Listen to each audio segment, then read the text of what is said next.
Good afternoon. I hope everyone is doing well. I thought it'd be good to touch base again and give you an update, and I apologize if I'm somewhere rather tropical and nice.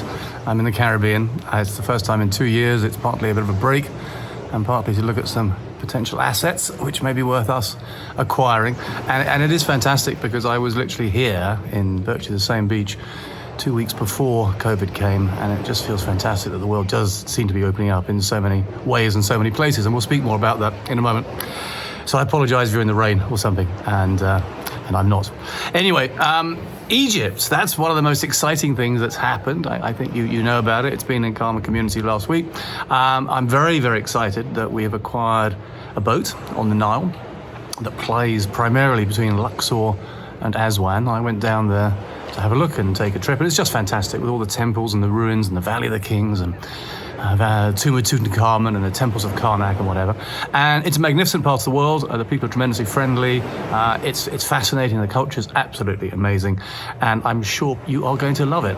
And the cruise goes 3 days one way and 4 days the other way. It's a beautiful cruise ship. It's about 55 cabins. It's got a couple of restaurants. It's got a nightclub. It's got a roof deck with a swimming pool, and so you can really have a sort of Agatha Christie story of sitting there with your gin and tonic. Hopefully no murders will take place, but it's a fantastic experience, and so I think you're going to love that.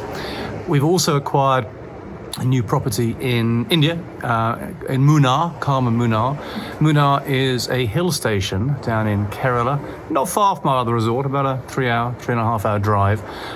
It's very famous for its tea plantations.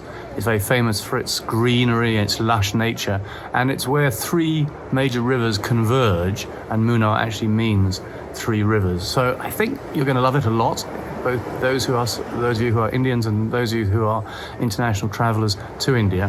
And what it does, and what we're going to try and do more and more, is enable people to take split center holidays. And so you could fly in and you could spend a few days there, you could go elsewhere in Kerala, you could go to Goa. The same in Rajasthan. You can go around the Golden Triangle of our resorts, Udaipur, Jaisalmer, Jaipur, and the same elsewhere. We're trying to put together resorts which are accessible to each other, so you don't have to just go on holiday to one destination. You can combine several, which I think is a very popular trend, and I think will be very attractive to our members and our clients. The other product which we are chasing, and I can give you a little sort of a teaser on, shall we say, is we're close to acquiring an asset in Dubai. What we're going to be doing is looking at leasing the floor of an existing hotel. So we'll take on 30 or 40 rooms. We'll take the whole floor, which will become a Karma floor with a Karma key to get into, and upgraded units. And we think this will be very attractive. It could be as a total holiday destination, or it could well be a transit stop, because obviously we think a lot of members, once the storm clouds go, and clients will be going from Europe over to India and Asia, Australia, and it's the ideal opportunity to stop off in Dubai and spend 1 or 2 days to get over jet lag and do a bit of shopping or see the sights. And exactly the same, our members from Australia or India or Asia who want to come to the resorts in Europe could stop off in Dubai en route. And so again, expect to hear more about that, but I'm quite excited about that because I think it's a fantastic add-on to our other properties, as well as being a great destination in its own right, of course. And Dubai is a fascinating place that I also spend quite a lot of time in. A quick whirl around our operations and what's happening, particularly with COVID, is Bali. As you know, Indonesia still has this 5-day hotel quarantine, which is disappointing. We're very confident that will disappear in the not too distant future. And in the meantime, what's very, very good, Kandahar has been designated a quarantine hotel, which means that people can actually do their quarantine days there in one of the villas. So although it's not ideal, it's a lot less arduous than being in possibly a windowless or a hotel in Jakarta where you can't open the windows or whatever. But anyway, watch this space. We see Bali opening up more and more. What is open is Thailand. Karma, our resort in Samui, will be opening up, I believe, in April, but certainly over the next couple of months. And so I expect that to be very, very popular. And we'll be watching the situation closely, obviously, in Vietnam. And what's obviously very good in Australia is, apart from West Australia, where I lived for many years and many of my friends are, which still remains a bit of a prison, but the rest of Australia really does seem open for business. I'm going to be going down there for the first time in obviously 2 years, probably in April, over to the East Coast. And we just hope that West Australia wouldn't say see sense, because that's contentious, because, there are arguments both sides, I accept that. But we hope that they see that it's the lesser of the two evils to actually begin to open up and allow people to leave and to come back in. In India, exciting news, no quarantine. The quarantine has been dropped. So people can freely go in or leave, which is fantastic. It means that I can get in for the first time in 2 years, and I'm excited about going and see my people and meet some of our members and clients and what have you in India. It's great because our Indian members can leave and holiday in our resorts in Asia or Europe and get back to India without having to quarantine. And it's great because obviously international people can get into India and take a holiday. So that I think is very positive news and a great step forward, both for India and for us. In Europe, a lot of things are happening. We're currently renovating and doing up our new Scottish resort, and that will open up properly at Easter, probably in April. It is open at weekends, and you can go and eat and drink there, and it's open, but that'll probably reopen with a bit of a party and a bang and a bit of haggis hunting or whatever in the Easter.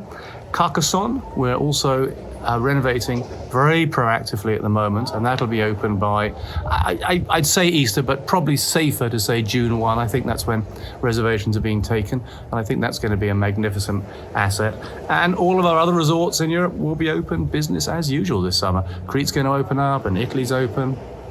Of course, Bavaria is open as we speak and enjoying a very busy time at the moment because a lot of snow on the ground, and there's been some good skiing going on up in the hills. In Italy, we're upgrading the units, those that know it, particularly the main palazzo, the 8 units and that main building. We are upgrading to quite a higher standard. We're upgrading the restaurant. We're going to be making it more of a traditional enoteca. And you'll be interested to know, or pleased to know, that I've actually purchased one of the oldest, most traditional enotecas in Florence itself, it was one of my favorite enotecas, and they needed a bit of a cash injection. And so we've decided to get involved and to help them sort of regroup. And it's wonderful. When you come to Florence, you must visit it. I think if you wanted a Disney picture perfect vision of what an Italian enoteca is in a back street near the main palazzo run by a family with the mama in the kitchen and the dad out front, then this is it. Vini, veggi, sapori. So you'll hear more about it, and I'm quite excited about that. It might be a small enoteca, but it's quite fun. The other thing that we're starting is a new division called Karma Curated Experiences. Now, this is on the back of the success of our visits last year to Previgé, where we allowed people to come down and spend 3 or 4 days, a curated weekend with everything provided, whether it be restaurants or food and beverage at the resorts and activities and airport pickup. And so we see great opportunity in this. So we started a new division. We have a manager running it. And we'll be creating a whole calendar of attractive events which are curated, which are available solely to members, guests and members and clients and what have you. And that might mean weekends at Previgé. It might mean weekends trout fishing up in Scotland at the Lake of Menteith when we take the resource over. It might be going to Cheltenham races to watch our horse run, Orby's Legend, and have lunch and dinner with top jockeys and to experience the ring behind, etc., etc. It might be going to Formula One events at Silverstone or elsewhere.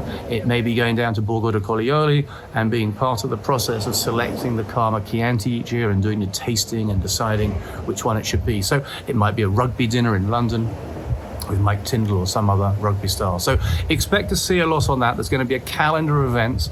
A lot of them are money can't buy events, and so they're special things put together by our team.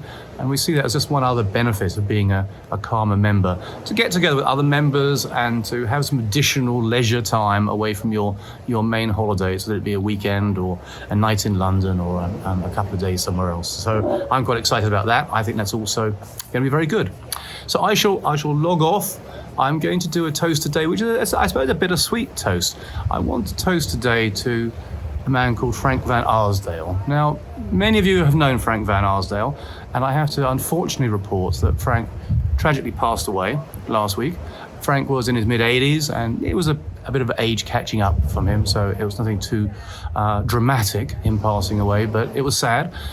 Frank wanted to be remembered always with a smile, so excuse me if I'm doing it with a toast. Frank was in the very first day I started in this industry back in the early 80s when I was very much a junior in the industry. One of the first person I met was Frank and his bellowing laugh. He's a big bull of an American man. Many of you will have met him. He worked in customer services, he worked in sales, he worked in many departments for us. And when I started my company, he was one of the early people to come and join us. So he had been with us for about 26 years till he passed away last week. He's a larger than life character. I'm guaranteed he's up there chasing women, drinking whiskey and wine and beer and running amok. So if you're a good-looking angel, I apologize for sending Frank up there. But anyway, it's sad when anyone passes away, but he is truly an example of a life well lived. And I think he'd appreciate it that I toast him with you, our owners, members of staff, and other people that watch it. So today, I think I'll probably nudge the wine later. Excuse me. It's quite early and it's quite warm here. I think a beer is the only thing that I can toast Frank with and join you in a toast.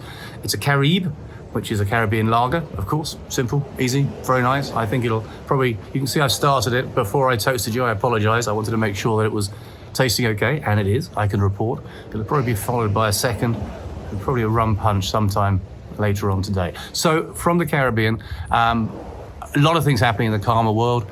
I hope you're all seeing the same positive movement that I am, that the world is opening up. A long way to go. We have a raft of other problems now. We have a Russian who seems intent on chomping through Europe. We have a central banks wanting to raise base rates. So they're certainly not out of the problems, but I think COVID is drifting into the past. We are learning to live with it. Resorts are going to be opening up. We are acquiring new assets. And just as you can see behind, there are certainly storm clouds out there, but basically it's a sunny day and it's going to get sunnier. And we're seeing those lights at the end of the tunnel. So Frank, I hope you're having a good time chasing those angels. Thank you for everything over the years, mate. See you later, Frank.